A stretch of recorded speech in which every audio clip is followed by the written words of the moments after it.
How's it going, everybody? So let's go now to Mark 12. Stay in the King James. And they send unto him certain of the Pharisees and of the Herodians to catch him in his words. And when they were come, they say unto him, Master, we know that thou art true and carest for no man, for thou regards not the person of the men, but teacheth the way of God in truth. Is it lawful to give tribute to Caesar or not?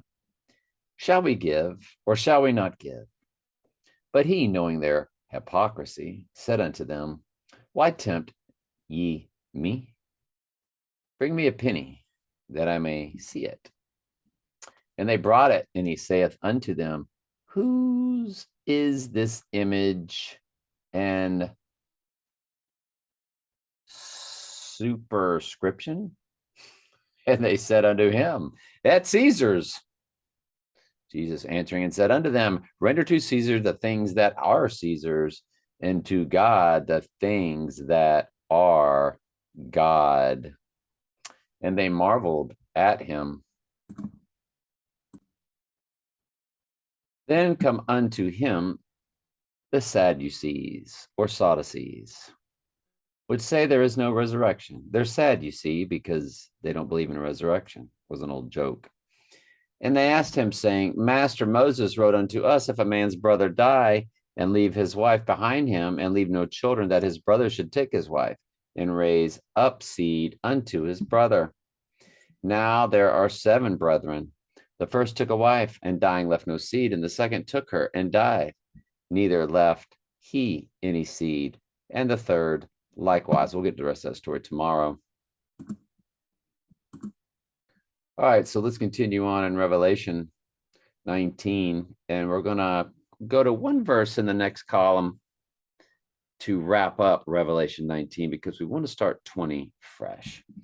And out of his mouth goeth a sharp sword, that with it he should smite the nations, and he shall rule them with a rod of iron. And he treadeth the winepress of the fierceness and wrath of Almighty God. And he hath on his vesture and on his thigh a name written, King of Kings and Lord of Lords. And I saw an angel standing in the sun, and he cried with a loud voice, saying to all the fowls that fly in the midst of heaven, Come and gather yourselves unto the supper of the great God, that ye may eat the flesh of the kings, and the flesh of the captains, and the flesh of the mighty men, and the flesh of the horses, and of them that sit on them, and the flesh of all men, both free and bond, both small and great. And I think that's where the movie The Birds sort of came out, where they were sort of eating everybody's flesh, because the Illuminati, or the bad guys, or Mystery Babylon, I guess I should say, they run this spirit world. Excuse me, they run this earth through the spirit of their father, the devil.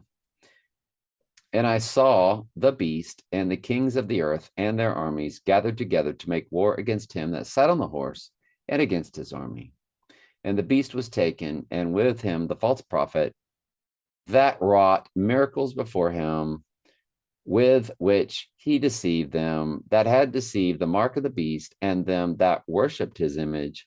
These both were cast alive into the lake of fire, burning with brimstone.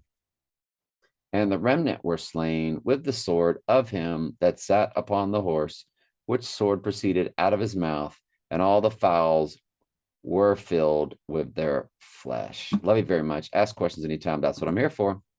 And by the way, that was judgment. And we'll get into that exact same thing you just read deeper in the next chapter. Remember, Revelation's the same story written over and over. So you had judgment right there at the end of Revelation 19. You'll get the same thing again in Revelation 20.